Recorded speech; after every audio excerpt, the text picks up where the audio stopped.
الفل عليكم. عاملين ايه؟ اتمنى ان انتوا تسمعوني في الفيديو ده للاخر.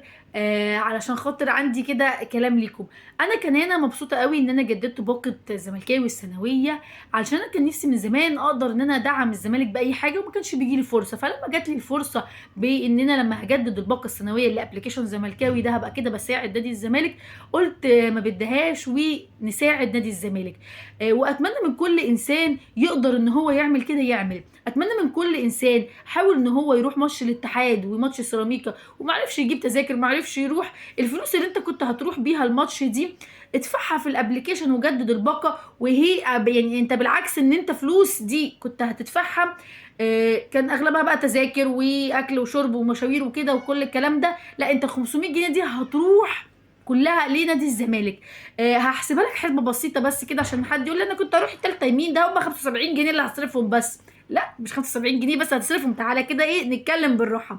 انت كنت هتحجز تذكره ب 75 جنيه، تمام ماشي، كنت هتدفع لك مواصلات اقل واجب 40 جنيه ولا 50 جنيه مواصلات، غير ان انت يا عم هعتبر ان انت جاي واكل من بيتكم، مش جايب، مش هتاكل ومش هتجيب حاجه تاكلها وانت في الاستاد، او هتجيب سندوتشاتك معاك، هتشرب حاجه ساقعه، هتشرب ميه، اي حاجه، ما احنا عارفين قعده الاستاد مش سهله.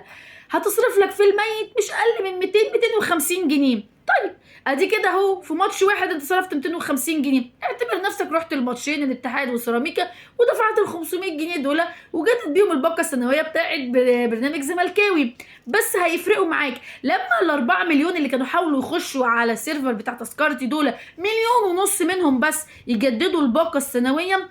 المبلغ يا جدعان مبلغ خزعبلي، انا لما حسبته اتخضيت من الرقم. مش يفك لك القيد بس ده، لا يفك لك القيد ويخليك تجيب لعيبه كمان. اتمنى كده حد يحسبها لي كده في الكومنتات عشان انا الرقم اتخضيت منه، فانا عشان انا ساقطه حساب شويه. فلو ال1.5 مليون دول عملوا كده وجددوا الباقه هيفرق معانا جامد كتير.